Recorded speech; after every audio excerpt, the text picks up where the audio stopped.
The radical fundamental principles of freedom, rational self-interest, and individual rights. This is the Yaron Brook Show.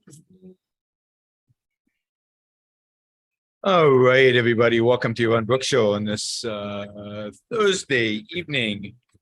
It's second show today. All right. This is going to be fun. We've got Ben Baer with us tonight, fellow at the Ayn Rand Institute, PhD in philosophy, was a philosophy professor for many years at a Catholic university. Two Catholic universities. Two Catholic universities. Two Loyolas. I was also a professor at a Catholic university, but Jesuit university, but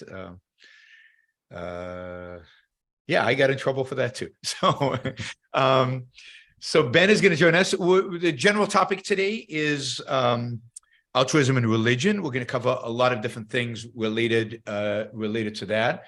But of course, we're also open to any topics you guys want to talk about. So feel free to ask questions and use the super chat, or you can support the show without asking a question, but ask questions. That always lives up the show, makes it more interesting. That way we cover stuff that material that you are interesting.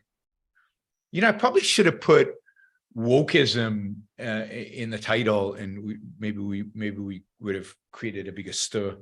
I don't know. But one of the topics you've written about quite a bit lately is kind of this general idea that people who are secular and think that they're, beyond Christianity and they've gotten beyond religion and they are now people of science or reason or whatever, and yet they're still stuck on the morality of religion. So walk us through that. Yeah, when you're a fish swimming in water, you don't know that water is what you're in. It's just the world to you, and that's the way that I think a lot of people think about morality and altruism. Altruism's the only morality they've ever known, and they equate it with morality as such, and so.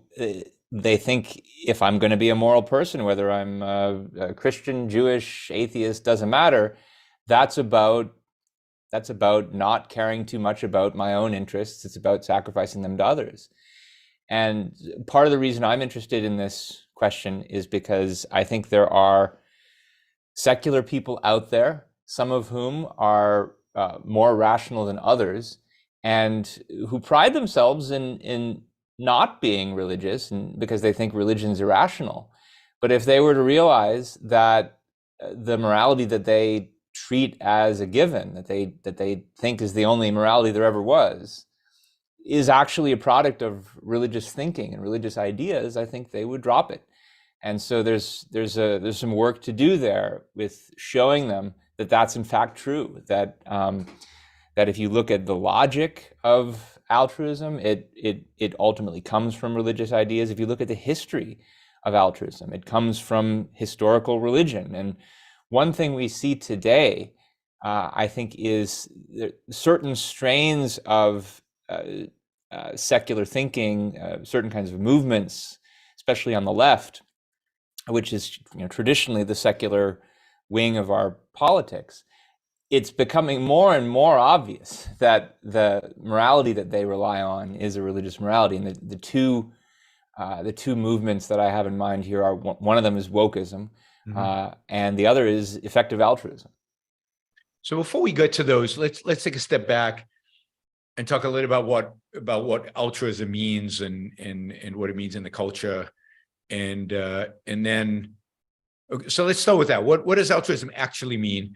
I mean, a lot of people, when you mention altruism, I think generally in the culture, they'll say, yeah, it's being nice, it's being polite, it's opening doors, it's thinking about the other, it's taking other people's, the effect that your actions have on other people into account. Why so it's important that it's not that, really. Because, a lot of people use it simply as a synonym for benevolence or any kind of other regarding behavior, and that's the big mistake. Um, Altruism is a moral theory that says that you derive your moral justification for living by, from service to others. So you can have egoistic reasons, self-interested reasons for having the regard for the rights of others, even for helping certain other people out in certain cases. That's not altruism. Altruism is the idea that morality is all about other people, and especially about sacrificing yourself to other people. And what in this context does sacrificing mean? When we say sacrificing to other people, again, people have a very benevolent interpretation of sacrifice. I mean, Jordan Peterson goes on and on in some of his videos about, you invest now and you reap the benefits in the future, and he conflates sacrifice with investment. What does the word sacrifice actually mean? What do we mean, and what should it mean in a culture? It means giving up a greater value for a lesser value, or for a non-value. It means not, for instance, you love your wife is sick, you spend a lot of money to save her life. It means, I don't know, spend the same amount of money but for saving a stranger, or spend more money to save lots of strangers who mean nothing to you, which, by the way, is exactly what the effective altruists are advocating these days. Yep. Yeah, strangers 10,000 years from now, not just. Depends on which version of effective altruism, but yeah. So altruism is about sacrifice, about rejection of your own values. The word itself, the concept itself, in the way we use it today, I think was coined by Comte, the French philosopher. Yes. So is it a modern concept? Is this a generated from modern philosophy? I mean, the term is definitely pretty modern because it comes from Comte, who's 19th century French philosopher. But the idea of it, that this is the primary concern of morality, certainly goes back before Comte. It goes back, you see it even in secular philosophers earlier than Comte. You see it in Immanuel Kant in various forms. You see it in the utilitarians. You see it in Hume in certain ways. And you obviously see it in Christianity. And Christianity, I wouldn't say is quite the same as altruism, because altruism is the idea that it's other people who are the moral target.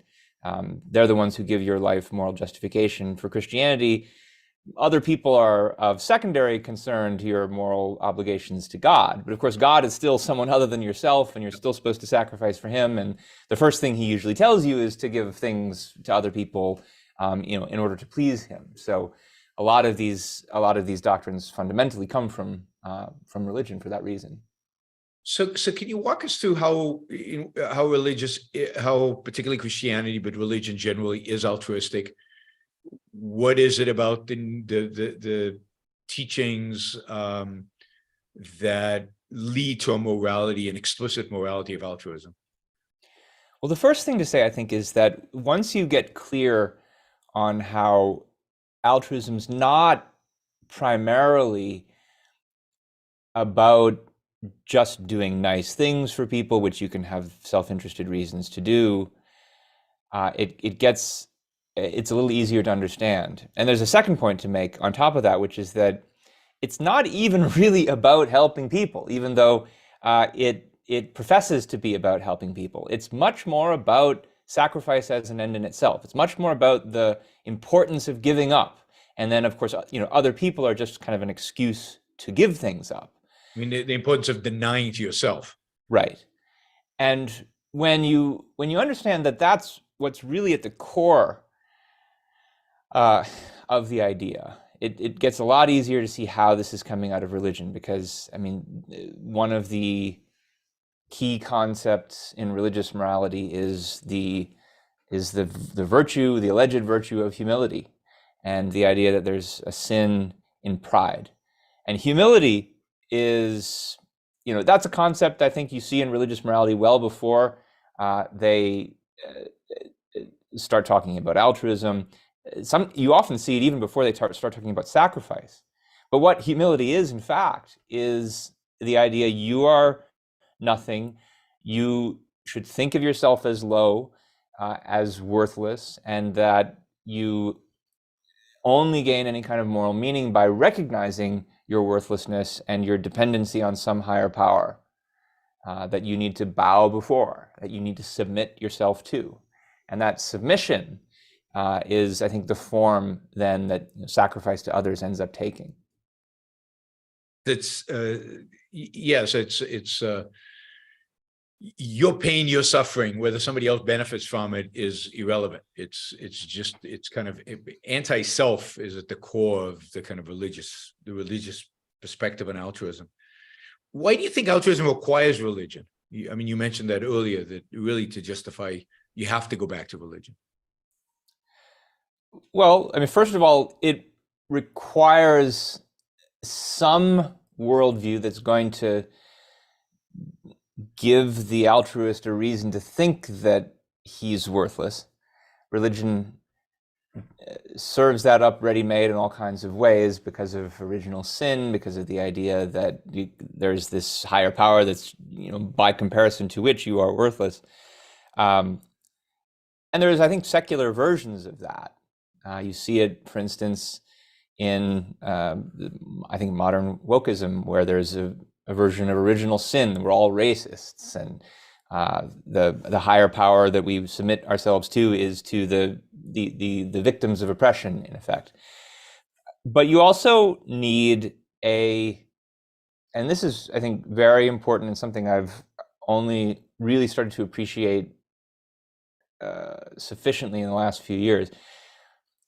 The reliance on religious faith is essential, because on top of the point that what altruism is really all about is not about helping, it's about giving up. The most important thing that altruists want you to give up is your reliance on your own independent judgment. And that's what religious faith encourages. And it's what any number of forms of secular faith, secular reliance on emotions, secular shaming people for wanting to know for themselves, they do the same thing. Mm-hmm. And so, and in fact, if you look at some of the, if you look at any of the various secular forms of altruism, they all rest their case for altruism on some kind of irrationalism, some kind of reliance on emotions, which amount to their secular version of a faith. So is this the point? Rand makes the point of, to really demolish altruism, all you have to do is ask why. Yeah. And they have no answer, right? They have no answer other than to point at an ancient book or to say it's revealed truth. And there's no earthly reason, and no earthly reason has ever been given. Yeah. And so how does it sustain itself? Like, I mean, we've gone through an enlightenment. People can be incredibly rational, incredibly reasonable, in the secular world when it comes to a lot of different issues.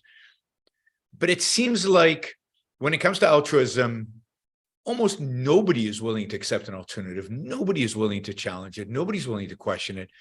It really is, the one thing that everybody agrees on in one form or another.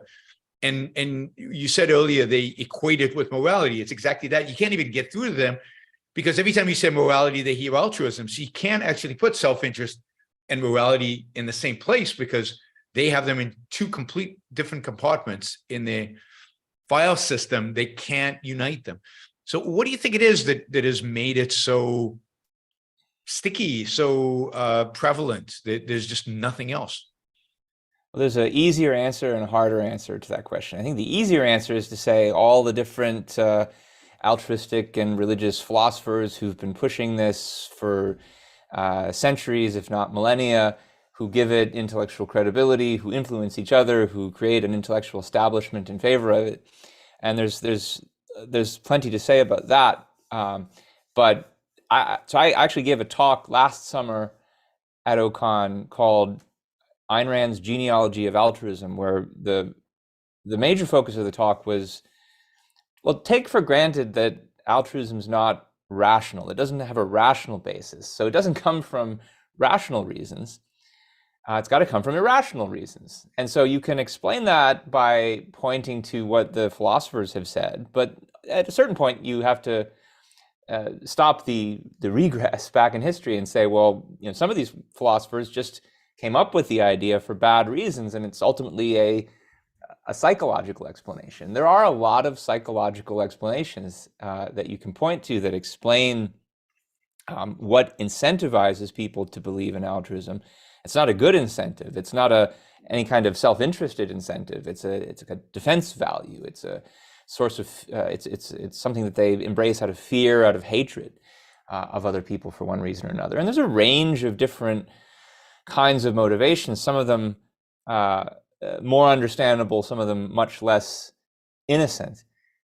Everything from simple just fear of disagreement with other people, and other people tell me that this is what morality is all about, so I better go along with the herd, on to a desire to appease other people because you are maybe a young intellectual and you want to be able to claim you want to be able to use your mind somewhat independently, but if you do that too much, you'll be seen as selfish, and so you need to explain, well, I'm really doing this for the sake of the greater good. That's the kind of altruism as appeasement motivation, all the way to simple envy and power lust, where you can control people through guilt. And you also really hate and are afraid of the people who exercise their own independent judgment. They do something that you decided not to do, and it reminds you of your own guilt for not having decided to choose for yourself, to think for yourself. And so you go to war with people like that on the premise of, I can prove that, if I can convince them to believe this altruistic faith, I'll have put one over on them and shown them that you don't have to think for yourself to live. Yeah, I mean, it's amazing to me how successful altruism has been, and the people who really rebel against it tend to be either pragmatists or kind of nihilists. And of course they're rebelling against it by in some way embracing it. So other than Rand, nobody has ever really thought through an alternative, and that makes her achievement so much greater. I mean, we've gone through well over 2,000 years where nobody has considered an alternative to altruism, and she has.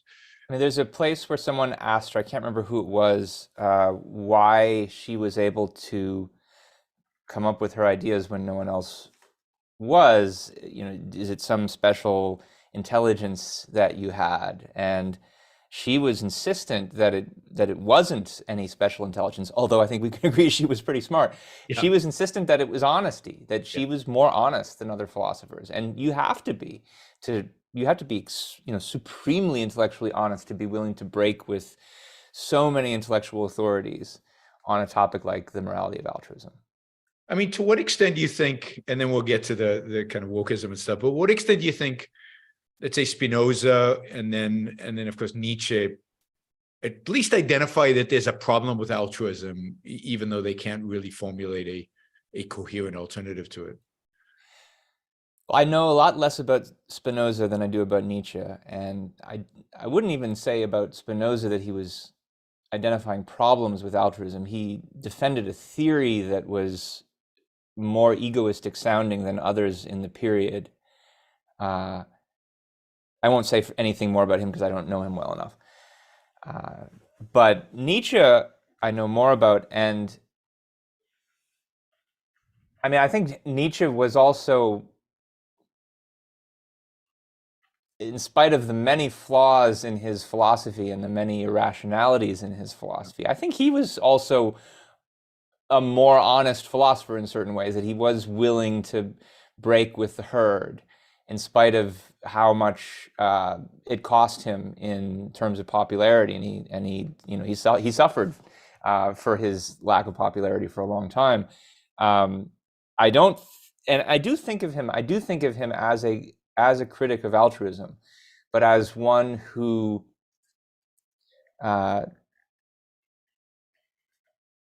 is just the way you put it, didn't think fully through the alternative. And to the point where what alternative he had, and it wasn't entirely clear that he had a fully worked out positive alternative, but whatever the alternative was, it was still a variation on the expectation of the necessity of sacrifice, where he still thinks life is zero sum. It's not win-win. One person's profit comes at another person's loss, and so rather than be a altruist who's going to give up, I'm going to advocate that at least some of us be kind of predatory egoists who sacrifice others to the self. And even there, he didn't think everybody should do that. So he only thought certain higher types had the necessary will to power to be the Ubermensch who sacrifices others. Everybody else still needs to be an altruist and sacrifice to the higher types. In the post-Enlightenment period, altruism is clearly secularized by philosophers, probably first by Kant. And in what way do you think Kant secularizes the morality of altruism? Well, there's lots to say here, and it's hard for me to know where to start. But probably the most important contribution he makes here is in defining morality in terms of defining moral action in terms of a particular kind of motive, and making crystal clear that from his perspective, there can be no inkling of self-interested motive in a moral action. Mm-hmm. So it's not sufficient that you are doing something that actually helps people. I mean, there's famous examples that he describes in the Groundwork for the Metaphysics of Morals. Somebody who's a philanthropist, let's say, and who has this great benevolence toward other people, goodwill toward other people. He enjoys helping out other people, but he gets no credit, no moral credit, according to Kant, if that's the reason he's doing it. If he's doing it because it makes him feel good, not only if it just is for some kind of direct self-interested consequence, leave especially aside if like he makes more money because he ends up giving to philanthropy. That would certainly question, challenge, negate the moral credit of his action, even if it's just that he feels good doing it, and that's the reason he does it. No moral credit there. It's the only clear case that he gives where someone gets moral credit is if they hate their life, they hate everybody else, but they tear themselves from their stupor and help people out anyway. Only then do they get moral credit, according to Kant. Now, there's philosophers who debate it, but well, what if he feels good doing it, but that's not the reason that he's doing it? Okay, maybe he might get moral credit then, but just epistemologically, Kant is always worried that even if you don't realize it, there might be some secret self-interested motive that's at work. And so if you want to really know that you get moral credit, if you want to really know that you're doing it for the right reasons, the only way to know for sure is if you're experiencing pain. Have to be nailed to a cross. Yeah, and he makes that very explicit, by the way, in Critique of Practical Reason. Yeah, and this is I think, you mentioned it earlier, but the bottom line for altruism is not helping other people. The bottom line for altruism is the suffering of the individual. And that's what they want to see you bleed. They want to see you bleed. So a lot of the secular movements that have come from the 19th century on, they've come to dominate, wokeism is the most recent, but even communism, seem to be inspired by religion. They seem to reject religion, and yet embrace often its epistemology and its morality. Truth is revealed, and the morality is a morality of altruism. So maybe let's go through a few examples and see how that manifests itself. I don't know if you want to start with communism, or if you're comfortable doing that, or We could, sure. I was telling you before the show started that, you know, because I've been doing this research on the religious roots of altruism and doing this talk on Saint Augustine at Ocon, I've been reading a lot of Augustine, and this isn't going to, the connection to socialism and communism isn't the point of the talk, but that gives me a good opportunity to share the following, which I came across while I was reading The City of God, which is his like massive 1,400-page tome, book 5, chapter 18 of The City of God. The Christians make a common property of their riches with a far more excellent purpose, namely, so that they may distribute to each according to his need, in compliance with what is written in the Acts of the Apostles, with no one calling anything his own, and all things being held in common. A doctrine, by the way, that Augustine practiced when he lived a monastic existence and founded what ended up being the Augustinian order, and wrote the rules for all subsequent monastic orders. I mean, they were the original communists, the Christian monastics, and Augustine was right there to explain to them why. Well, because you should be humble and not be proud. You shouldn't claim any of your property for yourself. You should share it in common with others. And admittedly, in that part of the book, he's described, and what he was advocating with regard to monasticism was a voluntary arrangement. But it's not like Augustinian Christianity has any principled basis for making a case for individual freedom. I mean, he advocates slavery later in The City of God. And, you know, he says, you're a slave to God. Part of being humble means recognizing that you are a slave to God. And in fact, politically speaking, you're probably better off being a slave in many cases, because it's better the way he puts it is better to be a slave to man than it is to be a slave to sin.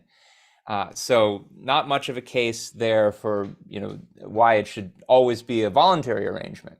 If you no, and he's pro coercion. I mean, he comes up, he gives the justification for kind of campaigns to convert people to Christianity, and why the heretics should be tortured, and even relatively, you know, modest heretics, not even the ones who are disagreeing in big things. Like, he wants to torture the Donatists, who have all the exact same dogma. They just don't happen to think that the Catholic Church has preserved its apostolic succession, so they have different communion rituals.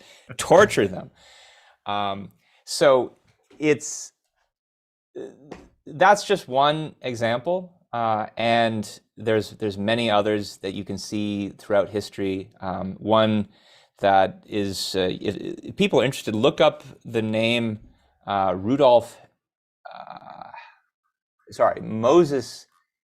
Moses Hess, who was who was raised Jewish in the 19th century and lost his religion and worked to look for an alternative.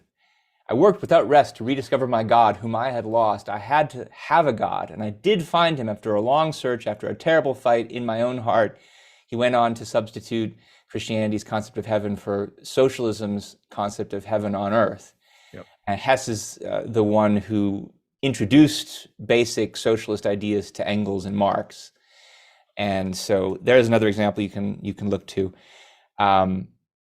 Or just fast forward to, I think 2 years ago, Pope Francis writes an encyclical called Fratelli Tutti, which means brothers all, and argues on the basis of some of the same kinds of Augustinian ideas that I just mentioned, along with St. Ambrose, who was Augustine's mentor, for why, if you are holding private property to yourself, you're in effect stealing it from the poor, because it really belongs to the poor. And so therefore, when government redistributes wealth, it's not violating anybody's rights. It's just returning to the poor what was stolen from them in the first place. Because after all these goods were created by God and given to man in common, and it's only the prideful selfishness of men that has separated what God had joined. And so, I mean, there's just no religious basis for anything like private property rights. And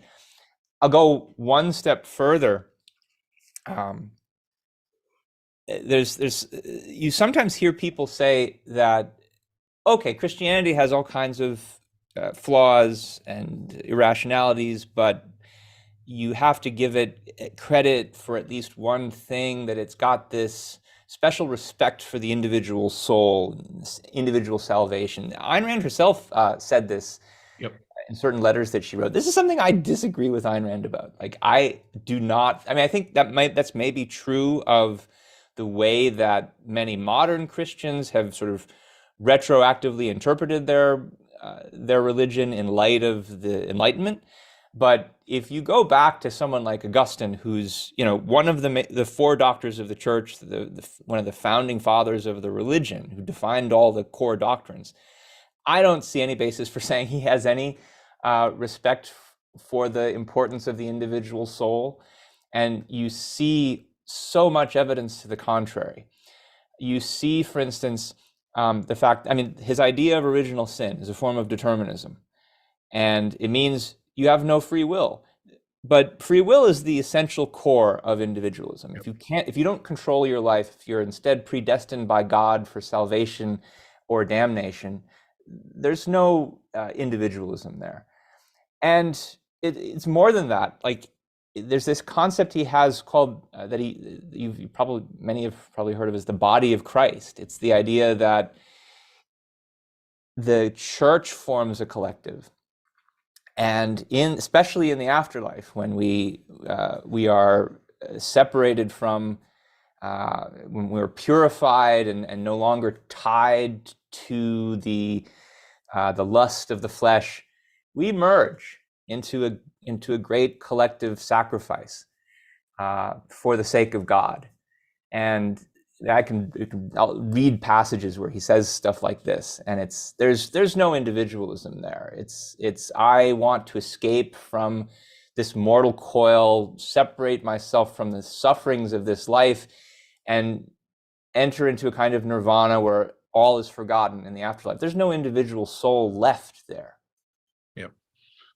And it's interesting because there's a little bit of that in kind of Marx's Utopia at the end, and it does seem like, sadly, Augustine is making a comeback these days among Christians. Well, he was quoted in the Wall Street Journal a month ago by Peggy Noonan about why we shouldn't be prideful and create new technology, and that's why we need to worry about AI.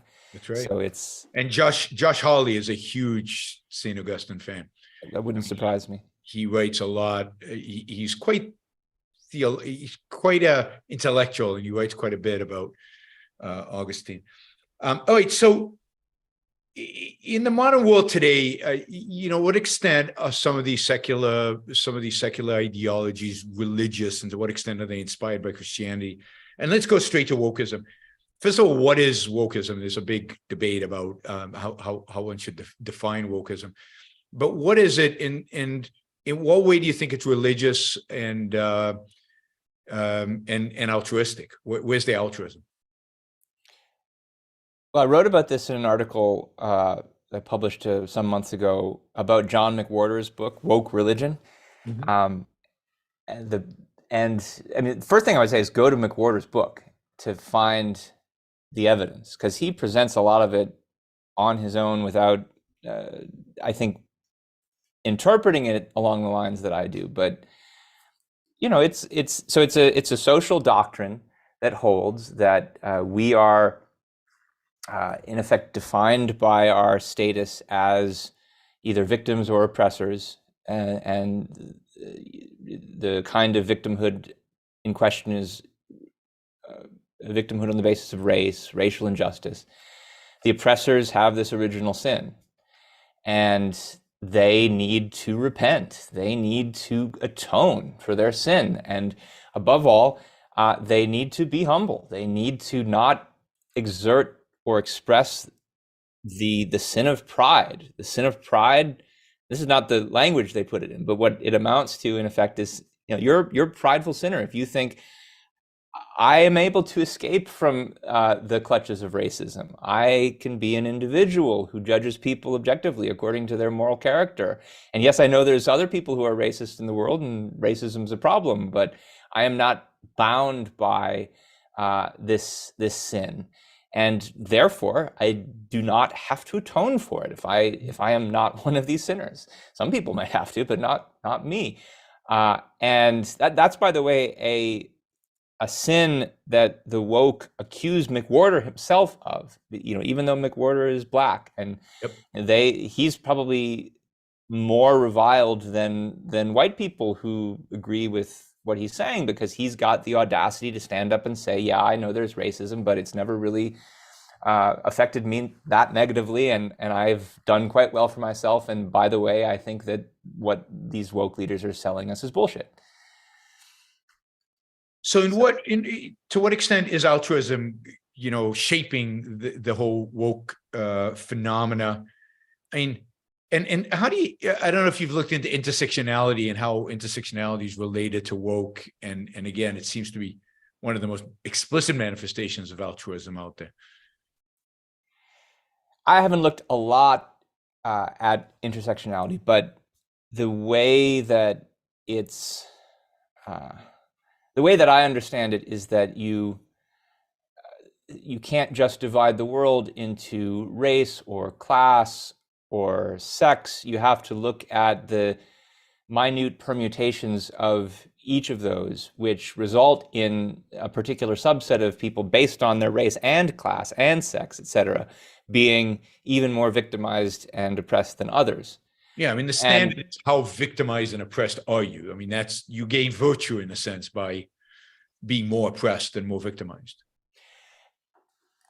And I think more importantly, from the perspective of thinking about how this relates to altruism, you get more moral credit if you show how concerned you are with people who are in this subset of combinations that makes them the most oppressed. So, sometimes they talk about the oppression Olympics, where if you can show that you've got all the greatest disadvantages, then you win that Olympics. And I think that's more or less what the present concern about intersectional politics is about. I mean, I should say, I think it's not that there's nothing to learn from the sociology of studying, why is it, for instance, that what does it mean to be a black woman as opposed to a white woman? And yeah, you probably are at dealing with bigger disadvantages and because of that, and that's good to know. And when you're trying to figure out actually practical solutions to various forms of injustice, you need to know something about that. It's just that the way that that knowledge is channeled toward the privilege walks that people are supposed to do at college campuses, where you take more steps forward or backward depending upon how many of these categories you fall into, just for the sake of stigmatizing certain people. That's the problem. And how do you see all of this connected to altruism? So again, I think it's a way of penalizing those who are perceived to be good in some way, from those who have to those who haven't. It's a way to make you feel to suffer original sin. If you're white, you have original sin. If you're male, you have original sin. And it gets refined further and further. It's hard to say what is the exact relationship between altruism and this ideology. It's not that. I think it's the thing we were talking about at the beginning, where we're talking about a culture where altruism is literally seen as simply equated with morality. So everyone is swimming in that sea. And some people are simply taking it more seriously than others. I think that the kind of social justice movement is the wing of the altruist movement that has decided to channel that in the direction of, we are going to worship at the altar of victimhood. We're going to worship at the altar. That's going to be our God. And they're the ones to whom we're going to direct our sacrifices. For whatever sociological, psychological reason, that's the direction they've gone. And some of them may be channeling it from their own religious background. Some of them may be fully secular, but again, this is all they've ever known that morality is. That religion's always had a monopoly on morality. There's this telling passage in McWhorter's book that I quote in my article, where he shows the sort of concrete meaning of this. And again, he's not thinking of it in terms of altruism per se, but I'll just read this because I think it's telling. He says, "This is all very Abrahamic as religion goes. Muslim, Islam, the core of such words in Arabic is the consonants SLM, which constitute the concept of submission. One submits not only to a God. To suspend disbelief is a kind of submission." That's a very important point. "It is no accident that many of the white elect," and that's what he refers to as the woke, "spontaneously put their hands above their heads as an indication that they understand that they bear white privilege. Think of this type asserting, 'Oh, I know I'm privileged,' while holding their hand up, palm out, like a Pentecostal. They're so comfortable with that gesture and attesting to their privilege because of an overriding impulse to indicate submission to a power up there looking down on them." I mean, that's an elegant observation on his part. So what was that point you made was really in the middle that was really important? To suspend disbelief is a kind of submission, because that is his brushing up against the fact that the ultimate form of sacrifice and the ultimate form of humility that altruism really demands of you is the sacrifice of your mind. Yep. Which is one reason why I am quite upset that a number of the better rational secular, even critics of woke, have embraced now this idea of intellectual humility or epistemic humility. Like, the problem with the wokeism, they say, is that they're not humble enough. They should really stop believing so hard. But wait, but that's committing the very same crime as the woke, as saying, don't be so proud, don't believe things so with such confidence. I mean, there is a problem with wokeism with regard to its false confidence.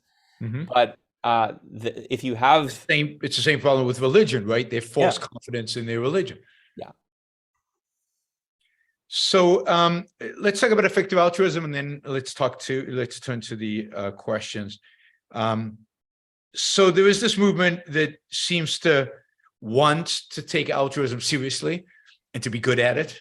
And they call themselves effective altruism. You wrote an essay on this.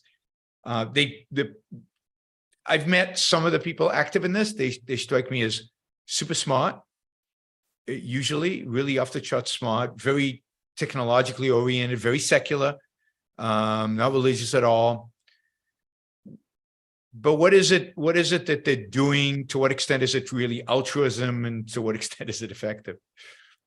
We should come back to the point that they're really smart and often seem well-meaning, because I think that that's a sign of something. Mm-hmm. But let's first talk about the actual idea that they're practicing. So they are.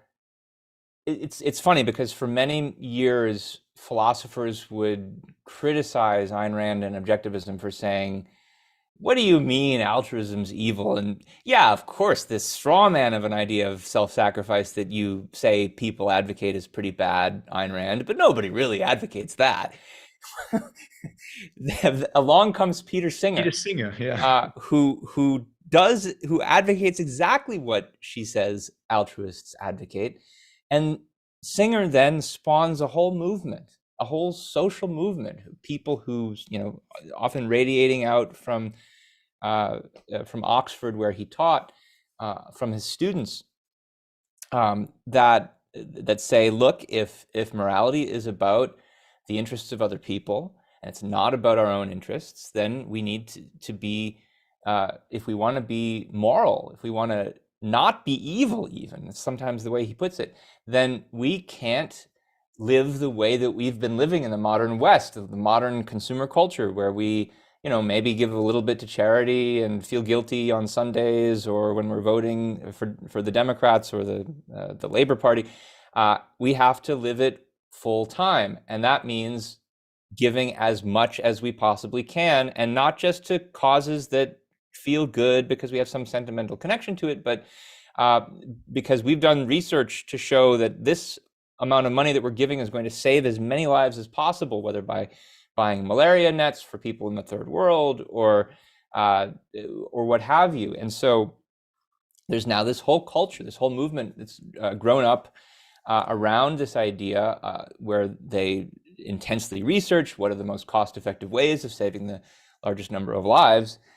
And then the latest spin on this is what they call long-termism, which is the idea, well, if Singer says that the life we save has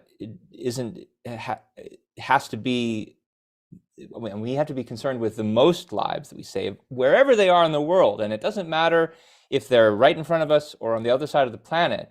Distance in space is not morally significant, and so there's no special reason only to save the people around you. That's selfish. You should save people wherever they are around the world. Well, but if distance in space is not morally significant, then neither is distance in time. And so if you know that the actions that you're taking today are going to have some effect in the long-term future, then you should be concerned about that as well. And you should be concerned about maximizing happiness, not just around the world today, but throughout human history, millions of years from now. And after all, that's where most of the people are going to live, because population is going to grow.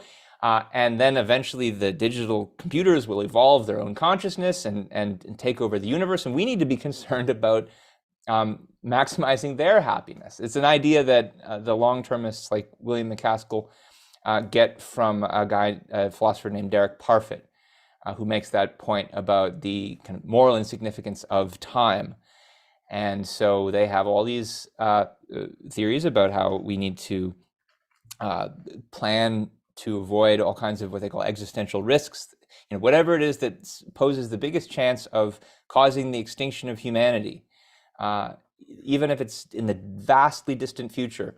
That's what is morally significant, and we are but the servants of that greatest happiness in the future. And it's with long-termism that I think the kind of religious aspect of this altruism really starts to come out, because they advocate some really nutty sounding things like you should be having lots and lots of babies, because of course the more babies we have, the more future population there is, and therefore you're maximizing population in the future. And it's not because having babies makes you happy, but because you're maximizing the greatest happiness.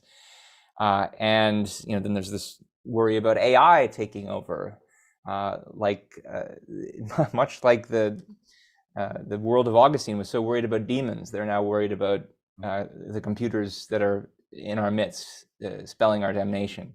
So to some extent, though, they sound like altruists who really care about other people versus the altruists who seem to care mostly about your own suffering. To what extent do they push this to individual suffering and to people really, really sacrificing? Well, I mean, in actual practice, if you were to abide by their ideas, it would certainly mean that. And it's important that it's not just giving 10%, 20% of your income. It's you need to actually choose a career, because you love it, but because it's going to make the most money so that you can give it away. And so everybody's now heard of Sam Bankman-Fried, whose cryptocurrency exchange collapsed. And Bankman-Fried was somebody who was interested in animal welfare, but this William MacAskill guy said, no, if you really want to do the most good, what you need to do is go into finance, make a lot of money, give it away. And that's what he did, even though he didn't really want to, even though it wasn't what he personally enjoyed. And maybe that's why he wasn't very good at it. But yeah, the idea is your choice of career is totally alienated from any personal values. It's all about just the consequences. You are in effect a channel for utility, and that's it. And there are stories of people, like there was a student of Peter Singer's, I can't remember his name, who was inspired by him to donate his kidney to a stranger. Now his wife didn't want him to do it because she said, well, maybe our own children will need that kidney someday. But of course, that doesn't count as a moral reason in Singer's view, because the fact that they're closer to you and your interests is not morally significant. Kidney, someone needs a kidney, and that's it. Doesn't matter who they are, my relationship to them. And then so he did that. And he's not the only one. I think he inspired other people to do the same thing. So, yeah, I mean, if you actually practice this, then you're giving up quite a lot. It's a real call to sacrifice. All right, so religion really is everywhere. It's hard to escape it, at least morally, and I think to a large extent epistemologically, because where do they get this knowledge from? It has to be ultimately from emotion, and because it's not logic, it's not reality. Yeah, and in my article about effective altruism, I trace basically the history here. I mentioned these guys get their ideas from Singer and Parfit. Singer and Parfit are utilitarians, and utilitarians of a particular stripe. They get their utilitarianism from a 19th century British philosopher named Henry Sidgwick, who was probably, he's not as famous as John Stuart Mill, but he's probably more intellectually influential in the academy, because Mill wrote very little about utilitarianism. Sidgwick wrote enormously and was the major theoretician of it. And when you read Sidgwick, you find out the foundations on which he bases his philosophy. And it is basically faith. I have an intuition that impartiality is the basis of morality. And if you even look at Sidgwick's intellectual autobiography, Sidgwick too was raised religious, like Moses Hess, gave up his religion, searching for meaning in life, and said, "I found this new God, and it's other people and the greatest happiness." It's interesting. Impartiality is also, the basis for Adam Smith in the theory of moral sentiments. I mean, it's also this third party perspective, this kind of impartial third party, and that's where morality. That's what would determine what is good and what is bad. Yeah, Sidgwick's characteristic phrase was "the view from nowhere." Yeah, and it's almost sounds like the point of view of the universe. View from nowhere is Nagel, but the point of view of the universe. So he doesn't think that there is a God, but if the universe had a point of view, from that perspective, you would want to maximize the greatest happiness. And of course, that makes no sense at all. Yep. But he feels the need to have that metaphor, even though he knows it doesn't refer to anything real, just to make sense of this idea of morality. All right, great. Let's jump into some questions here. We've got a few. Let's see. So guys, you can ask questions. You can use the super chat to do it. You can ask on this topic or any topic. We've got a philosopher here, so all the questions that I've told you, ask the philosophers that. You can ask Ben. I'm sure he'd be happy to answer. So let's see. We've got quite a few questions. But let's try to do $20 or more questions as we move forward, so we can try to make our goal for this evening. Ian asks, do you think the non-Abrahamic religions are as altruistic? Buddhism, Hinduism, for example, seem to be very anti-individual and irrational in their own way, but are they also altruistic? Well, it depends, I guess, on what you mean by altruism. If you mean, are they out there doing lots of service work for other people?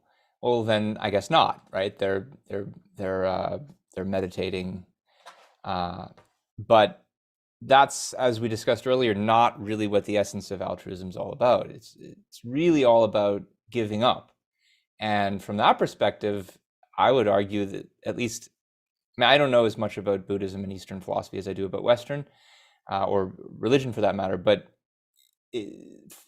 from the little that I know of it, like the most popular, influential strains of Buddhism are in certain ways worse in this respect, precisely because they counsel so much giving up. And it's one of the things I mentioned in my article about effective altruism is Derek Parfit at the end of his book, and the appendix of his book, actually says the truths on which I base my moral philosophy can be found in the texts of the Buddha, because it's the Buddha who says not just don't be selfish, but that there is no such thing as the self. The self is just an illusion, and that's part of the reason why we shouldn't be selfish, because we're not actually serving anything that's real. When you plan for something in the future, when you invest and work hard to achieve some long-term goal, says Parfit, you're really sacrificing for the sake of a future self that isn't you. And that's no different, he thinks, in substance than sacrificing for another person. So if you think there's a reason to invest for yourself, there's equally good reason to sacrifice for another person. It's all the same thing if there's no real self. That's what the Buddhists encourage, and they gave Parfit the idea. Sounds a little bit like it sounds like Sam Harris got it from the Buddhists, this notion. Quite possibly. Because he talks a lot about the fact that there is no such thing as self, and I guess he discovered that while on drugs, if I remember right. At that moment, he didn't have a self, so. Yeah. So to what extent is altruism and selflessness the same thing? I mean, they're not the same thing if you're trying to categorize people's theories. There's definitely forms of selflessness that are not altruistic in the sense that they're not oriented toward other people. Mm-hmm. Altruism is about other people, moral obligations, morality being defined by your obligations to other people. And if you have like a Augustinian Christianity, that arguably is a form of selflessness. It's asking you to selflessly sacrifice for God, but that's not altruistic. So that's if you're defining different formal theories. But if you want to look at altruism and ask, like, what is its essential spiritual meaning, then it is essentially selflessness. It's essentially a call for sacrifice as an end in itself. Yep. Doesn't really care about other people. All right. Andrew asks, what is the connection between altruism and dependence or egoism and independence? Well, altruists usually make a big deal about the fact that they think we are metaphysically dependent on some higher power and therefore can't make it on our own, and so therefore shouldn't try and should be humble and sacrifice. I mean, it's part of the reason why they think their view is rational. They think it's just about recognizing the truth, and here it's any number of different kinds of dependence. Is it dependence on God? Is it dependence on society? Is it dependence on your race? You're inseparable from them. You can't make it on your own. And therefore, what you can do is to recognize that fact and give back, in effect, to the entity, the power it was that you are dependent on. All right, let's see. Shahzad says, should It's a Wonderful Life be rebooted as an egoistic character study? What if George Bailey followed his dreams and embraced rational self-interest? The story wouldn't even need an angelic intervention. That's an interesting question. I mean, it strikes me that, if what he means by reframing it on egoist terms would be like, what happens when somebody sees what happens to the world without them? I think somebody wrote that story already. It's Atlas Shrugged. Yeah, it's amazing to me that there are people out there, there are objectivists out there, who think It's a Wonderful Life has a positive story and is a movie that reflects, in a sense, objectivist values and somehow. I would never say it reflects objectivist values. I think it's a very well made movie. Oh, it's very well made, and beautifully acted. and part of what makes it appealing is that I think it draws on a very compelling package deal, which is that, yeah, hardworking, productive people do actually make a difference to the world around them. And, you know, there's a way in which the character George Bailey is portrayed as he's sort of a little atlas of his town. But then the emphasis isn't when these people come expecting everything from you without any gratitude, you should quit. You should revile that ingratitude on their part. It's no, now you realize that they are the meaning of your life, and so that's part of what makes it compelling. And so Yes. I see why people enjoy it, but it's a trick, right? It's a trick, and the movie is filled with altruism. I mean, he wants to go to Paris, and he can't go to Paris because he has an obligation to his family, and he wants to do this, but he can't do that because the reality is that if you rewrote it, he would close the bank, take his wife and kids, rent a place in Paris, and travel the world and do all the things that he wanted to do beforehand. And none of the story would be the same. You can't have the same story if he's an egoist because he acts completely differently. The whole movie is driven by a duty premise. He is obligated in duty. And the one guy who is portrayed as egoistic in some way is a crook, it's a thief. The other banker, right? So from a moral perspective, the movie's awful, but it's so well made and it's compelling because of the package deal. And it's compelling because the characters are interesting, and you want him to be successful, and you understand why he wants to commit suicide, but Rand, I can't remember where this is, but Rand called Frank Capra a communist. I mean, she basically thought he was what was wrong with Hollywood from an ideological perspective. And all of his movies, if you go watch his movies, and It's a Wonderful Life is a good example of this, are viewed by so many people as pro-America, and as presenting this positive view of America. And yet Ayn Rand thinks he's a communist. And it's really interesting to look at his movies from that perspective. Suddenly you realize, no, none of the things that are really pro-American. He's undermining American values at every step of the way. Mr. Smith Goes to Washington is another one like this. Yes, and there's one, actually my favorite one.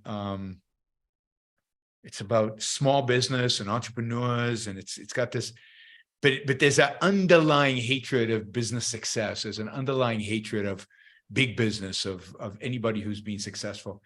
What's it called? Let's see. This is the beauty of the internet. While we're speaking, we can look it up. Films. I like it. I mean, his movies are all really well made and really entertaining. This stupid thing gives it to me I don't want it in Spanish. I don't understand Spanish. I don't know Spanish. Why is it? Anyway, all right. This is not going to work because all the names are in Spanish, so I can't tell what it is. Oh, that's weird. Oh, there it is. Okay. Let's see. It's not that one. Mr. Smith. I mean, one of my favorite comedies is Austin Can Old Lace. I don't know if you've ever seen that. I have. It's been a while. Really, that is really funny, but it's pretty morbid as well. State of the Union. You Can't Take It With You. You Can't Take It With You is a really interesting movie and worth watching. But just from that title, I can kind of guess the angle. Yeah, but it's again Jimmy Stewart, Lionel Barrymore, Gene Arthur. So great acting, really, really well made. Everything about it is first class. But it's filled with these package deals, but ultimately it's undermining of real American values. All right, Wes, thank you for the support. Really appreciate the sticker. Thank you, Shazbad. As you know, I usually every Christmas spend a little time talking about It's a Wonderful Life. Stephen says an outstanding discussion. Thanks. Thank you, Stephen. Clark, do you think sociopaths and predatory people are reacting against altruism? or did they skip over altruism altogether and come to the conclusion that being exploitative and manipulative were the way to go through life? It's a psychological question that I probably can't answer with too much authority. I can speculate a little bit.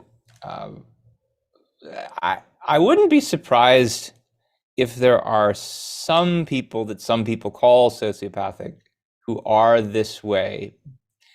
But I certainly don't think it's the only reason for it. If you the most important source to look at here is Ayn Rand's essay Selfishness Without a Self, where she talks about the tribal lone wolf character or type, and and that's a kind of sociopathic, antisocial, amoral character who she says is a product of what she calls the anti-conceptual mentality, the person who never really defines any values on his own. But because he is so manipulative, he is rejected by a lot of different tribes who realize he's manipulative. And so he goes from tribe to tribe, trying to find one for himself. And there's a way in which that's the product of altruism, in that it's a kind of sociological consequence of tribalism. But I'll just recommend that people read that essay. I think it's an underappreciated essay. I think it explains a lot about a lot of people that we see in our midst, not just serial killers, but conspiracy theorists and school shooters, and certain prominent political candidates as well. But I see this in business people. What I see in business people is what happens is they reject morality because they know they can't be altruistic, right? To run a business, you can't be altruistic. You know, altruism doesn't work in business. You'll lose money. You can't do the things that a businessman knows and wants to actually do. So what they do is they abandon morality. And they're basically good people, so they're not going to become sociopaths, but what they become is pragmatists.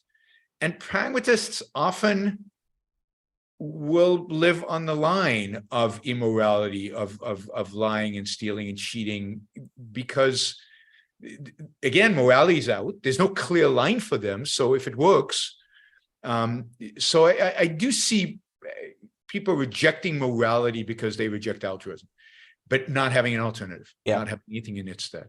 I should say, I don't think everybody who does that, who behaves the way you just described, is either a sociopath or a tribal lone wolf. The tribal lone wolf type is like the end of a spectrum, but it's.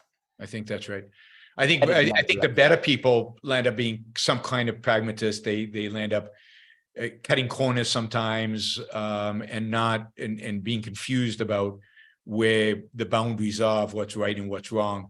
But it takes a certain evil to really cross that line and become a predator, a real predator. Jennifer says, I know saying the common good is referencing a collective, but I think saying the greater good is even worse. There are values that are commonly good for all individuals, but nothing greater than the individual. I think that's right. Yeah.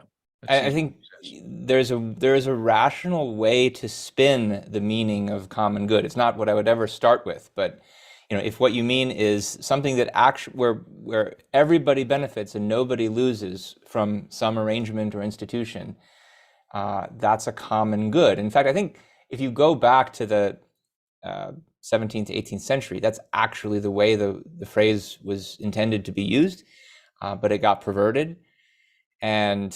But yeah, greater good or higher good is something that is perceived or understood as being above the needs of any individuals. And there's no rational way to spin that.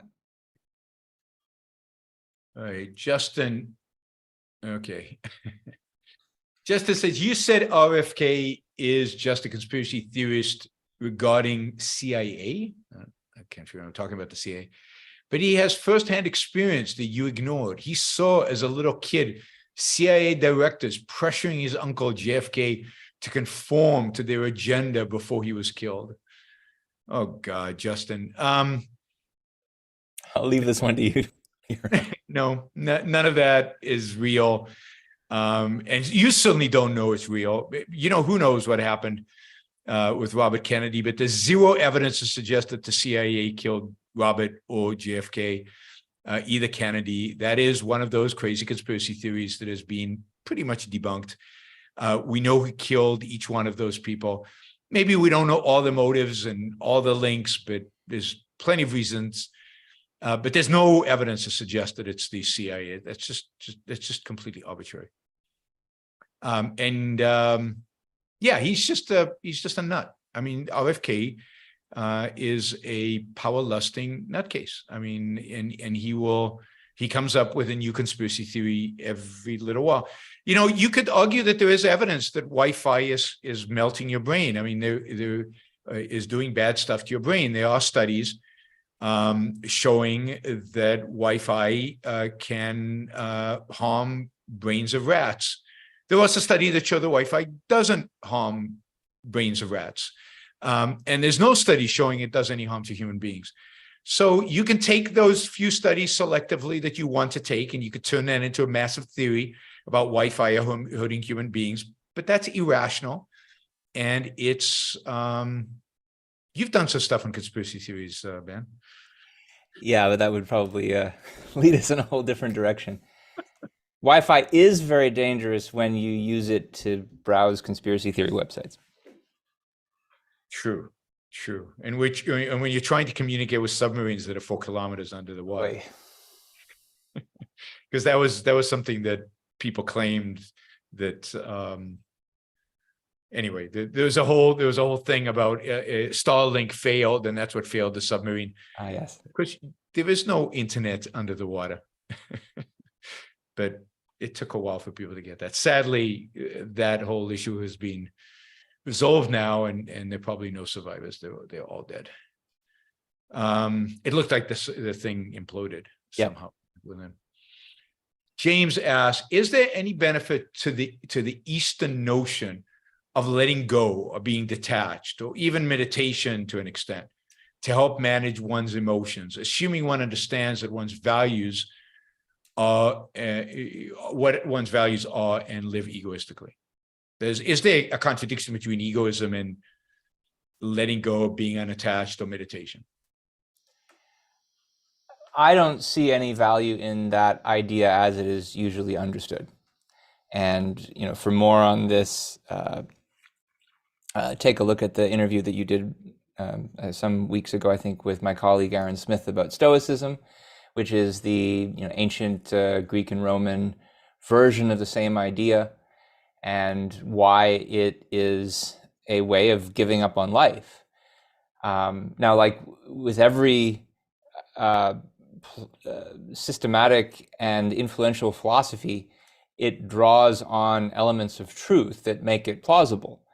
And, you know, there's some wisdom to the idea, don't sweat the small stuff if the big stuff is really important. And sometimes people do that and get caught up in things that aren't really important, and they aren't in control of their thinking. And in those sorts of cases, you know, it might be better for them to go take a walk and think about something else. But if you want the kind of official objectivist take on the question of should you simply not want things in life so that in case you lose them, you won't be frustrated and you won't suffer pain, read The Fountainhead, where this is exactly the attitude that Dominique Francone has at the beginning of the book. And, you know, she says, I want freedom to expect nothing, to depend on nothing. And people quote that line from her sometime as though, oh, she's in favor of freedom. No, that's a statement of Stoicism, which she comes to abandon when she realizes she has to stop hating and fearing the world. And that when she realizes that if she pursues her values and stops caring about what other people think about her pursuing her values, there's a way to achieve happiness. Mhm. That doesn't mean that you're always going to succeed in every possible way, and life is always involves the possibility of risk and loss, but that's part of what you embrace when you embrace life. But that doesn't mean that, let's say, something like meditation is going to always be a bad thing. Right. I haven't been convinced by empirical evidence that it's necessarily a good thing, but I don't see anything philosophically objectionable about it. It helps me fall asleep. It could be something like that, yeah. That is for me, that is the only virtue it has. It helps me. It literally, if I do it in a sense right, I fall asleep faster. So it helps calm me to the point where I can sleep. So More power to you. yeah. But beyond that, I see no value in it. For me. Shazbad asks, do effective altruists believe that their effort to earn money in the first place prior to giving it away is useless or even harmful? Well, it would depend on what you mean by in the first place. So they're utilitarian consequentialists. They think the only way to evaluate the moral worth of something is by its long-term consequences. And so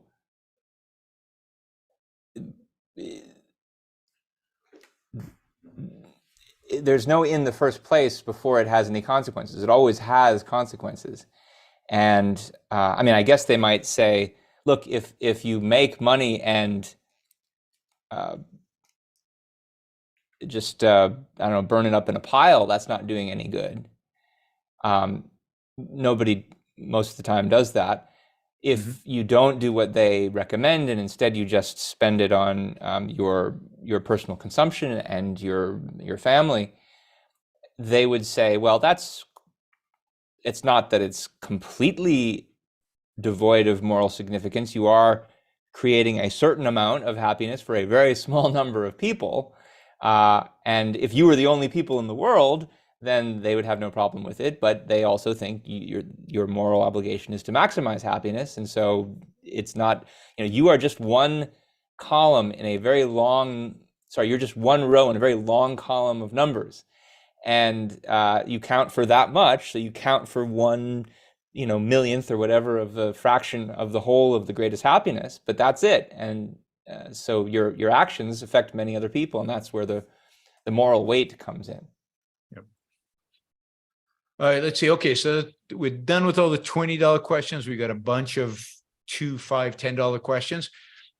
If you still want to contribute, Super Chat is open. We're about halfway to our goal, so there's still a way to go. So please consider. We've got about 80 people watching live. So like $4 from everybody watching live right now would get us to our goal. So consider doing that. All right, Justin. Why won't scientists debate RFK Jr.? Cowardice? Do you want to take this? I have put up a few tweets on this subject in the last week. The first tweet that I tweeted was that you can't infer from someone's unwillingness to debate anything about the quality or the content of their own intellectual position. It could be that they're not confident in their own position. That's possible. It could also equally well be that they think that they are giving a platform to a fraud or some form of irrationality, and they don't want to amplify that person's voice. This is an issue that has been of some significance to objectivists in the past, right? There's a view that you don't want to sanction evil, that evil only thrives when through the sanction of the victim and through the sanction of good people. And one way that it can do that is by being given a voice in certain kinds of debates. Now it's a difficult question to determine when that is a real dynamic when a particular debate and a particular exchange will Mhm. empower an irrational idea rather than defeat it. And I think for the reasons that you mentioned before, RFK falls into the category of somebody you don't want to give a platform to.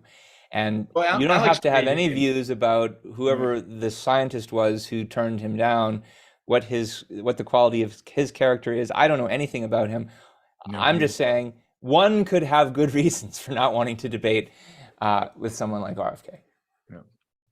Alex debated him, and I think did a good job dismantling him. So, at some point, all right. Michael says, "Is skepticism a secular form of mysticism, or does it belong in its own category? Aren't mystics, skeptics equally likely to be altruists? They seem like two sides of the same coin." So what was the first formulation of the question? Is skepticism a secular form of secular mysticism? form of mysticism? Not necessarily. No. It depends a lot on what you mean by skepticism. I mean, there's local forms of skepticism where someone's like, if you describe themselves as a religious skeptic, they're skeptical about religion. They don't believe religion. They doubt it. They think it doesn't have any rational basis. Certainly nothing mystical about that if their skepticism is confined to just one subject. Now, there are global skeptics, philosophical skeptics, who think there is no knowledge of anything, and they doubt everything. And they're not the kind of paradigm case I would give of a mystic, but they are the other side of the coin of a mystic, where a mystic is someone who thinks that there's a undefinable, ineffable form of knowledge, like, for example, religious faith. And global skeptics are often people who think that the only way you could ever get knowledge is through this ineffable form of knowledge, but then decide that's irrational, that would never work. There's no reason to think there's this kind of strange Platonic knowledge, and therefore we're going to give up on the possibility of knowledge as such. And they're, of course, neglecting the possibility that there's a rational means of knowledge that could just as well work. I think there's also kind of mystical notions that are often at the foundation of many arguments for skepticism, for that kind of global skepticism. So, most famously here, think about Descartes when he's in his skeptical moment, thinking maybe I'm a victim of an evil demon and there's just me in the universe and nothing else. Why does he think that might be a possibility? Well, because his sole grounds for considering possible scenarios is that he can imagine that it's true. Well, nothing rules it out, and he considers his mere imagination as a kind of source of knowledge of possibility. And that's kind of like using intuitions in ethics to ground your knowledge of what's good. It's just something that pops into your head and isn't actually evidence. You need to have evidence for even possibilities. And if you don't have evidence of an evil demon who's controlling your life, there's no grounds on which to say that it might be there. So there's a kind of mystical epistemology that's often at the basis of skepticism. Papa Campbell, is Islam more altruistic than Christianity and Judaism? This is why Muslim world has rejected the Enlightenment more than Europe. I'd actually be interested to hear your answer to that question first, Yaron. I don't think so. I don't think inherently Islam is more altruistic than Christianity. I think they both emphasize submission to a God. Islam actually, has very similar to Christianity, has a kind of a tithing that you're supposed to give to help the poor, but it's not very high, and there's the meek shall inherit the earth in Islam. In Christianity, there's very much this adoration of the poor and the suffering. And I think it comes from the fact that Christianity was a religion of poverty. It was a religion of the poor. It was a religion of the politically disenfranchised. Islam is a religion of winners. Islam is a religion of the victorious. Muhammad is a trader. He is a warrior, and he is a husband to, I don't know, 4 wives at least, one of them being 9 years old, but still, so it's much more of a self-confident religion that has a certain admiration for success versus Christianity. But what happens with Islam is, because it's a religion, because it's mystical, and because it ultimately is submission to a mystical entity, in a mystical authority, it cannot survive. It cannot succeed. It cannot thrive without a strong secular component, which I think the Greeks provided Islam for about 300 years, in the early days of Islam, in about 900 to 1200. And the reason it's not impacted by the Enlightenment is because the Enlightenment never got there. They were just never exposed to the Enlightenment. So they were under the Ottomans for the most part, or northern Africa, very primitive, very backward, very illiterate. They never got the Enlightenment. They never got the printing presses. They never got all of that. And by the time they started figuring out, there's something in Europe we should find out about, and started sending their kids to schools in Europe, they weren't teaching the Enlightenment anymore. They were teaching socialism and fascism. I mean, they were teaching Kant. So when they came back, the secular Arabs became fascists and socialists. And that's what associated the West. So they skipped over the Enlightenment. The Enlightenment never affected them.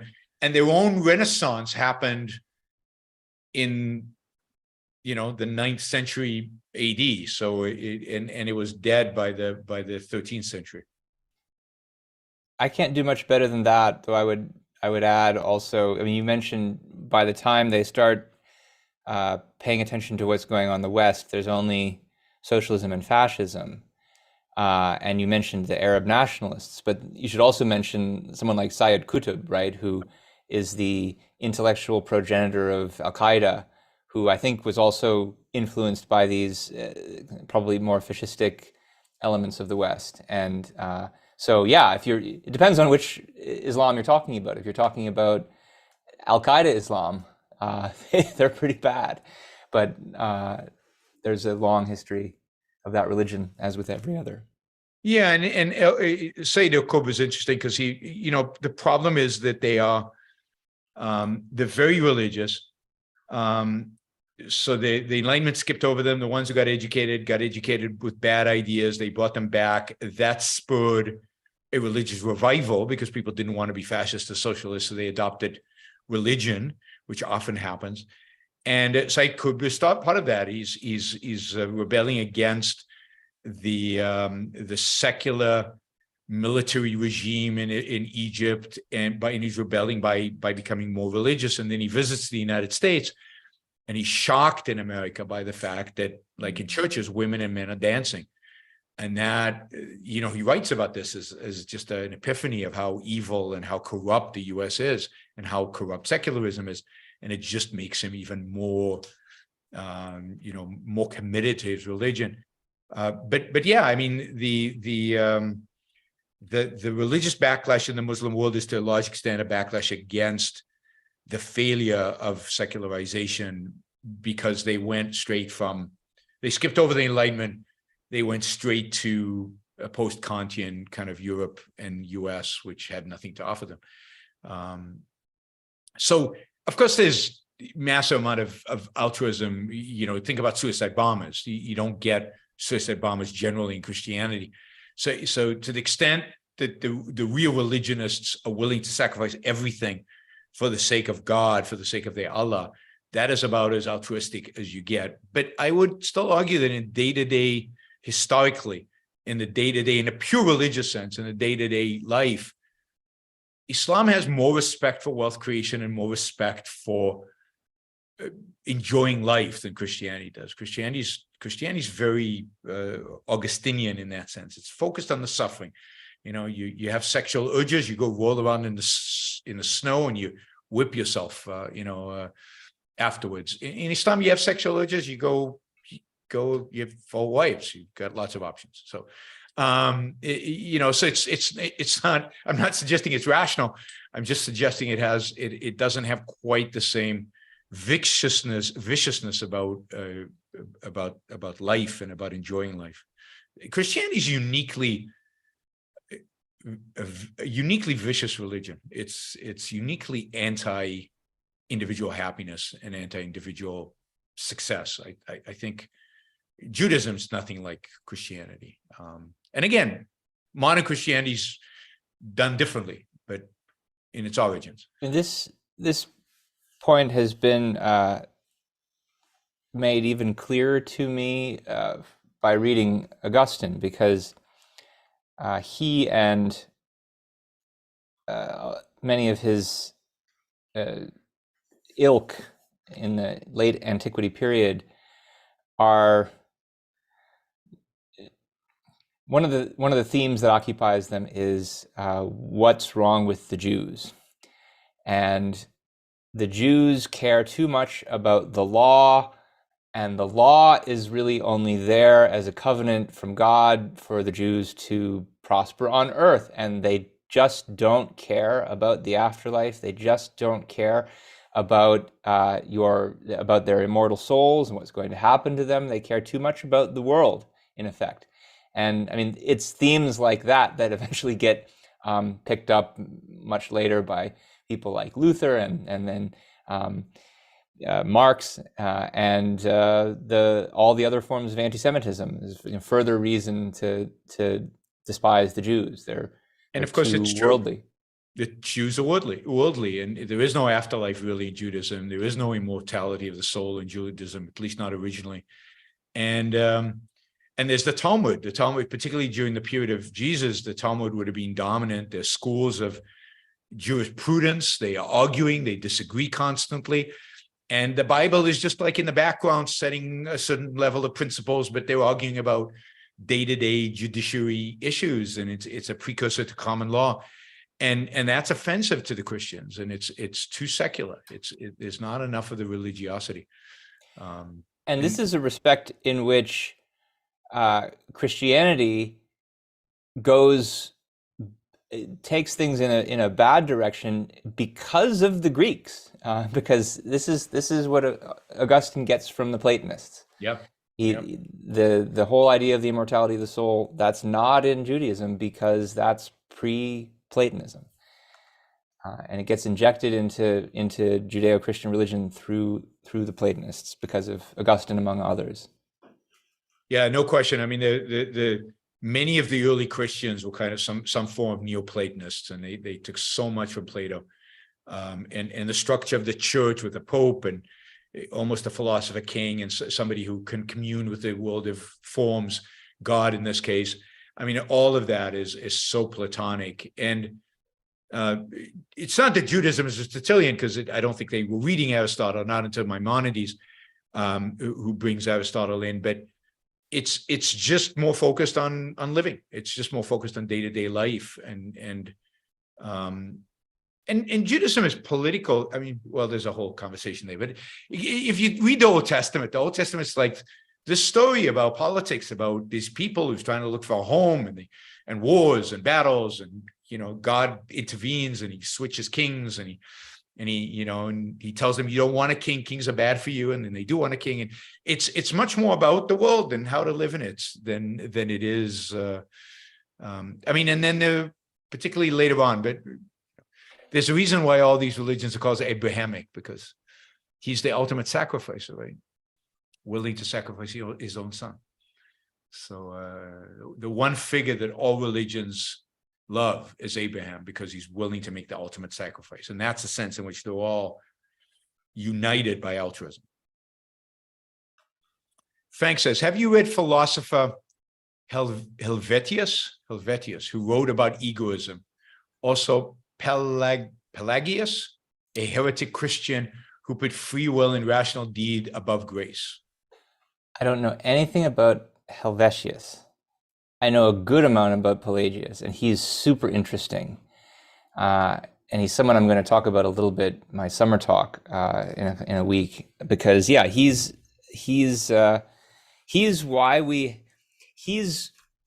where the doctrine of original sin came from in reaction.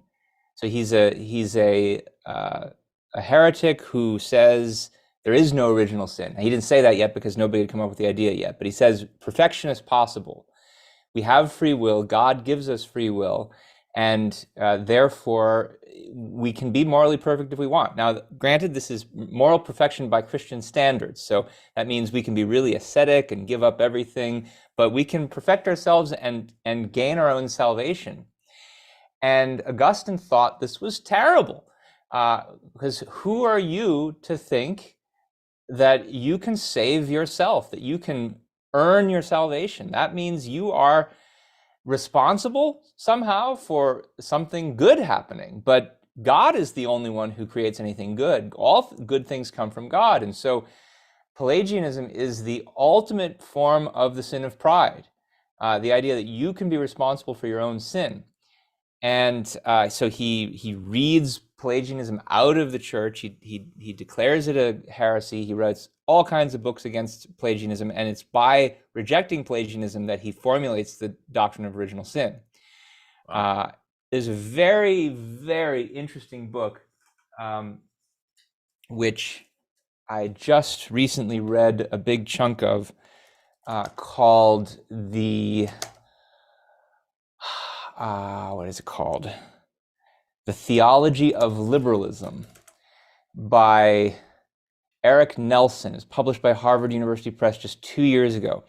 And Nelson argues that if you look at all of the major classical Enlightenment figures like Locke and Voltaire and even, well, a few others, but he says they were essentially Pelagians, that they, even though they weren't famous for it at the time, if you look into their writings closely enough, even though they considered themselves Christians, they rejected original sin. And you see this, for example, in Locke's Reasonableness of Christianity. His version of Christianity has no original sin in it. And that's really important for the development of Enlightenment philosophy and a case for freedom. Another interesting tidbit that relates to this point is that the abolitionists in America were largely Quakers.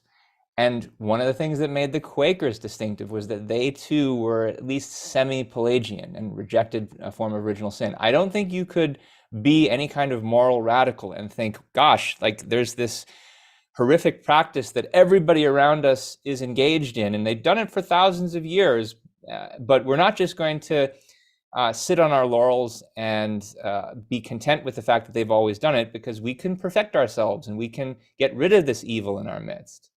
So Pelagius has always been a kind of symbol of rebellion against original sin and all the worst things about Christianity. And wherever it pops up and wherever his followers and just people who kind of have an idea that's sort of like his are found in history, you always get moral radicalism. To guess which American politician has written about the evil of Pelagius? I believe it's Josh Hawley. Yes, Josh Hawley. I mean, he takes this stuff seriously. He knows his stuff and he takes it seriously. And he really is a Augustinian, and he hates Pelagianism. He's written about it. I can't remember if it was his thesis or something, but he's written about it, and I think it makes it into some of his books. So this guy is one more interesting tidbit about Pelagius. Yeah, that same book by Nelson, there's a whole chapter on John Rawls. Because Rawls, they recently uncovered his undergraduate thesis from Princeton. A little known fact: before he was a secular philosopher type, Rawls was thinking about going into the seminary as an Anglican priest or minister.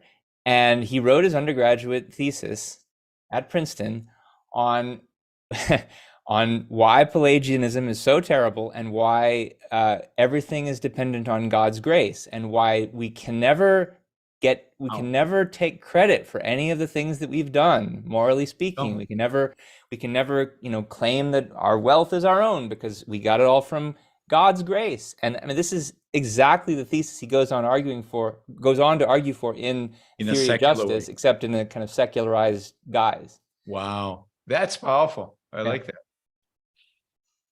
Yeah. This stuff is everywhere. All right, Shazbot says, how much would it cost to get Ben to review the TV series The Good Place? Or does only Iran do stuff like that? I've seen the first season of it. I've been meaning to watch the rest. I don't know how much you'd have to pay a lot because it would watching that much TV would take me away from a lot of other intellectual projects. But what did you think of the first season? I thought it was interesting. I thought it was, I mean, just rare in the fact that it's like trying to dramatize moral philosophy in primetime television. When do you ever see that? I sort of saw the end coming because, well, I guess I don't want to spoil it.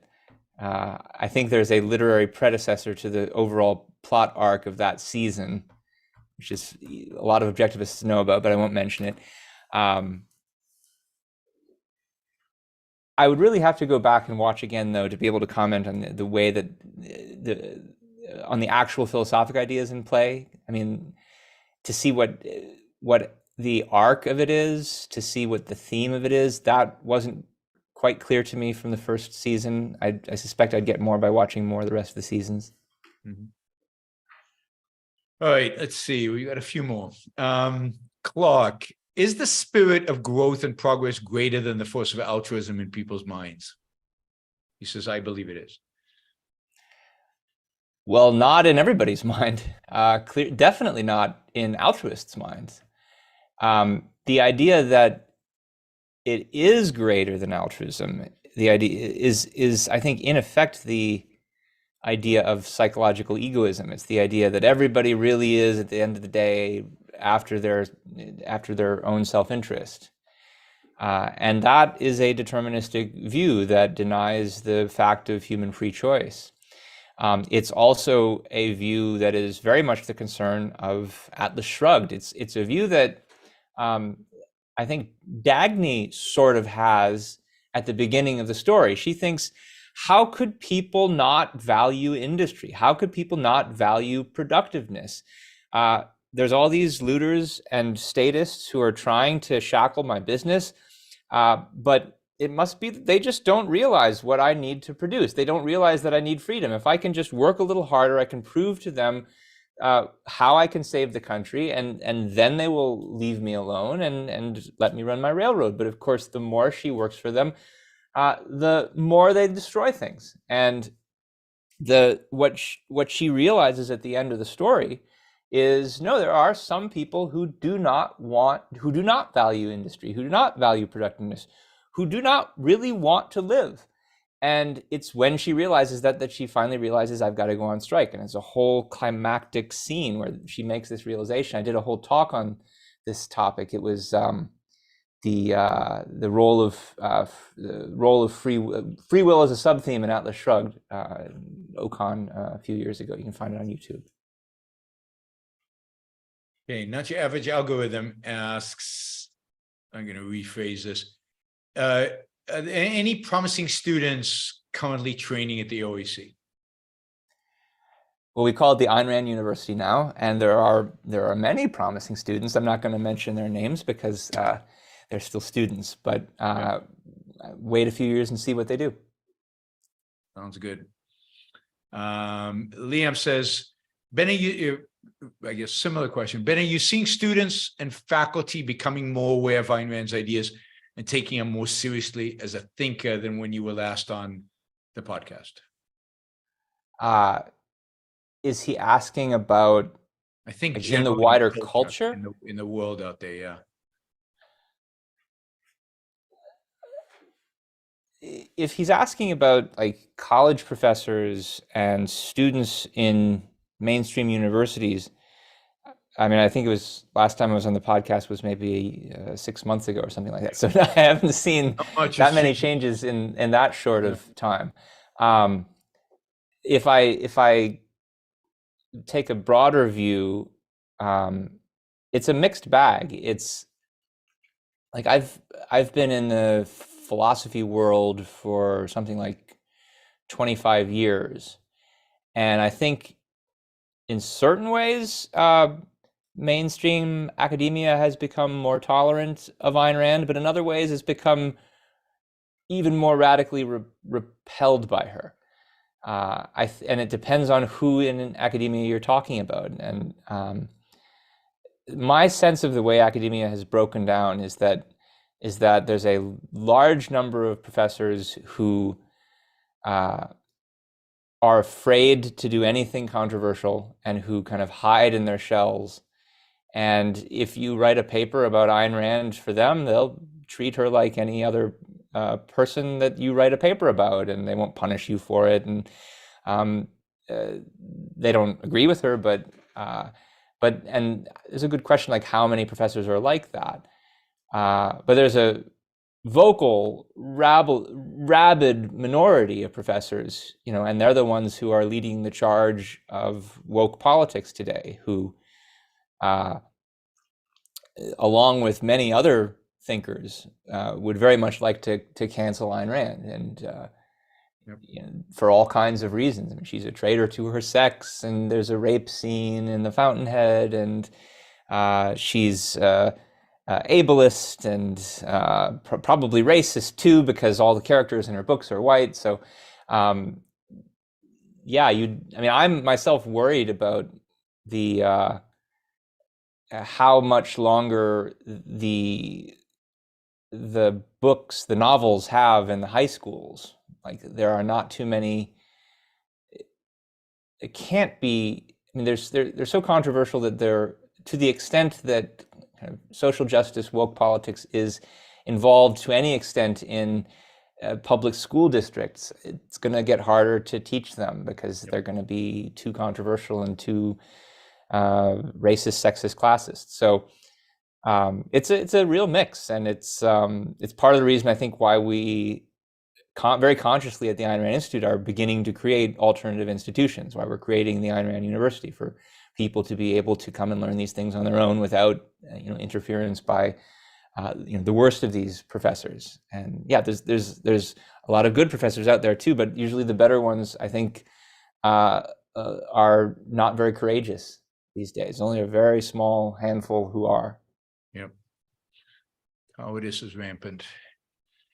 Apollos asked, what's the relation between altruism and the malevolent universe premise? Well, there's, I think, a reciprocal relationship, and it's hard to know which comes first. If, for whatever metaphysical reason, you think that the universe is not auspicious to human achievement, if you think that the universe is out to get you, you can't achieve anything on your own, you'll default into altruism for the reasons we discussed earlier. You'll think, it'll encourage you to be humble. I can't achieve anything on my own, so I might as well just recognize that fact and sacrifice to other people. So that's one direction of causality. But I think it works the other way too, because if you adopt altruism, you can't practice it consistently, and you will become you'll be convinced that the good is something impossible to achieve. Which is a version of the malevolent universe premise. And you see John Galt warning Dagny Taggart of this toward the end of the novel, when she decides to leave the valley and go back to the world, because she thinks that she might still have a chance to win. She might still have a chance to beat the looters at their own game by convincing them that she can outproduce everybody. And he says, this is where he says, like, if you go back and if you fail, don't damn reality, don't damn existence. It's your ideas that have failed, not reality.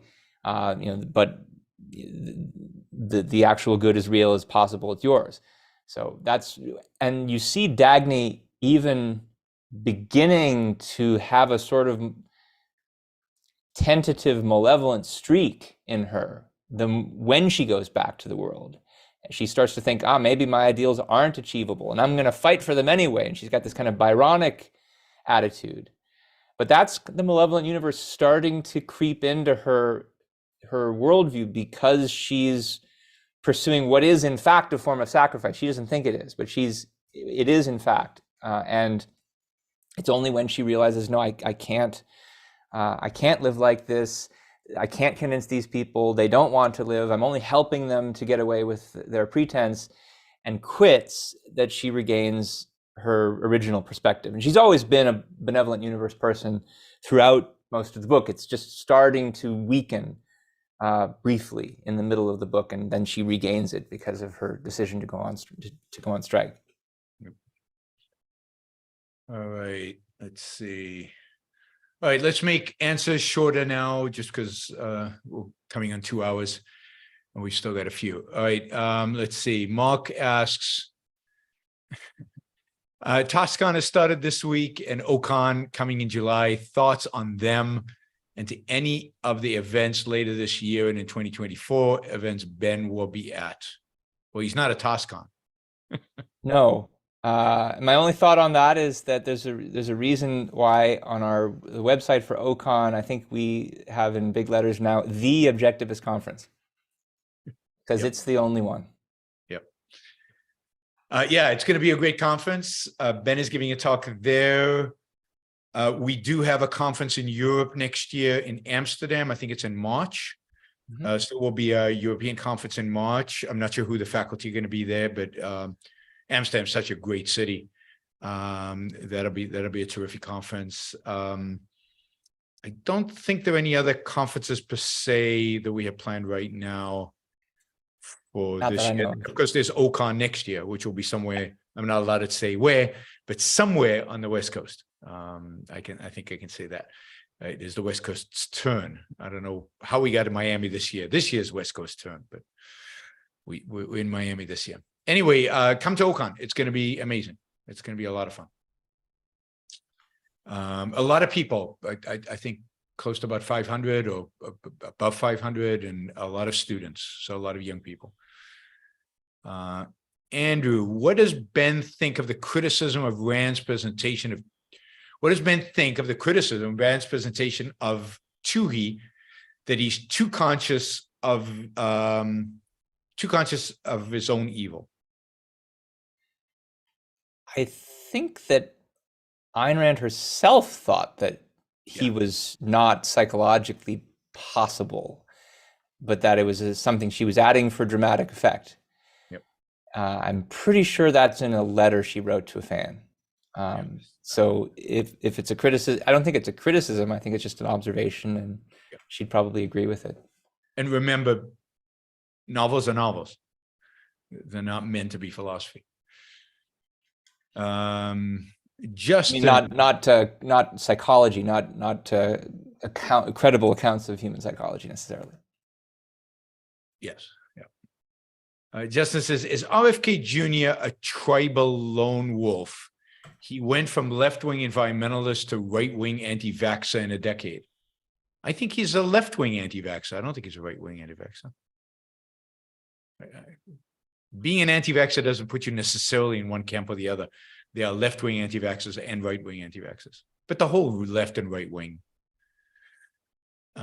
differentiation is somewhat bogus. I don't know if you have anything to say about RFK. No. Yeah. James, you're on a follow-up from previous question. Based on Ben's answer, would a good way to summarize a proper view be rational and keep the full context with regard to Ben's idea of don't sweat the small stuff? Oh, okay. So with regard to don't sweat the small stuff, be rational, keep the full context. That's not bad. Yeah, I think that's really good. Yeah. All right. Boaz, tips for Boaz does this with every interview I do. I probably did this to you 6 months ago. Tips for burnt out parents of 1-year-old. How to regain focus, motivation. Prediction on US inflation, rates, tech, jobs, New York City, Bitcoin, Musk, Jamie Dimon, and ARVR. In whatever order you want.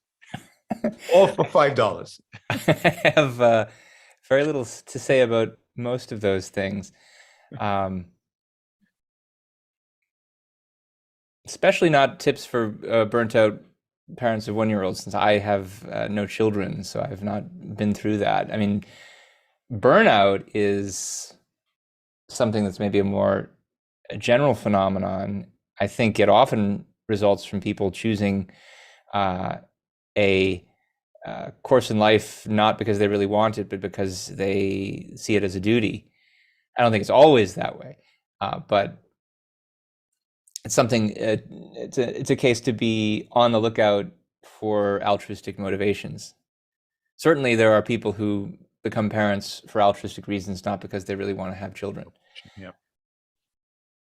All right. Finn Harper says, thanks for having another amazing guest on your show. Ben is great on the New Idea Live, along with all sorts of other great ARI fellows. Great show. Thanks, Finn Harper. Thanks. Justin says, why is the objectivist movement very white? Is it? It's white? I don't know. I'm a little colorblind, I think. I think this is one of those kinds of questions where it's not really a question about the objectivist movement. It's a question about intellectual movements, generally speaking. And from that perspective, objectivism is not too different from socialism, communism, feminism, effective altruism, you name it. It's a lot of white people. So well, why a lot of is white that? males. You know, it's men. It's dominantly men by a long shot. They tend to be white, but even the white stuff, I mean, the reality is I go to Latin America and the large audiences of people who consider themselves objectivists, and they're not technically white, whatever the hell that means.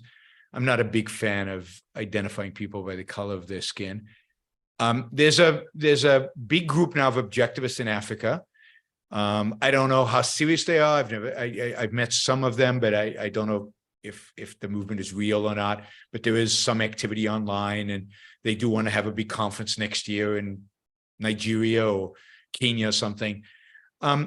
It's just a reality of the last 250 years, or really since the Renaissance, that the Western Europe and the United States have been at the forefront of intellectual movements and of the Renaissance and the Enlightenment, and they tended to have light skin.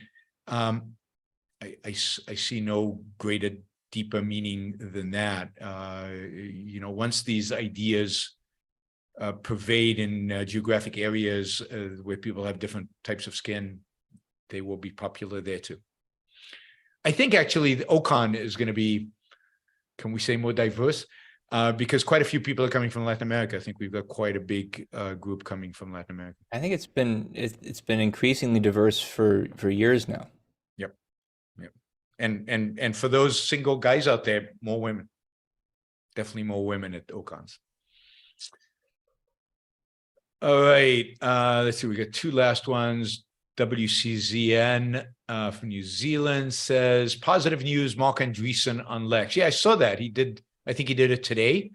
I'm looking forward to listening to that one. Mark Andreessen is this character is a character that I really like. I also can't forgive him for his ancient sins, of Microsoft. Yeah. But I really like him. So he's quite good on a lot of issues. He was going through an Ayn Rand phase sometime in the last 6 to 12 months on Twitter, quoting all kinds of passages from her book. He's been following me on Twitter for 3, 4, 5 years now. So he won't communicate with me when I send him private messages, but he does follow me on Twitter. So I think he's definitely attracted to Ayn Rand. I think his Ayn Rand interest goes back even to the before Microsoft days. But he's excellent on certain things. I mean, his essay Build was very, very good, particularly in a sense of life sense. I mean, I would quibble with a few details, but the sense of life was terrific. And his response to AI panic and hysteria has been phenomenal. I highly recommend. I did a show on this, and I highly recommend the essay he wrote on AI and why it won't kill us all. He went to my alma mater. You went to where'd you go? University of Illinois. Okay. Yeah, he's done amazing things, and he's been very, very successful. So you give him credit for that. Okay, Mark says, last question.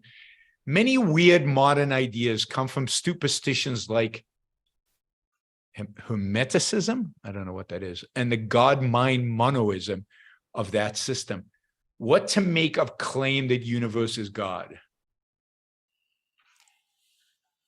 Hermeticism is a syncretist mystery religion from the late antiquity period, which I don't know too much about, but it had the idea that the god Hermes wrote these texts, and they synthesized different strands of Platonism and Christianity, and I don't know too much about it.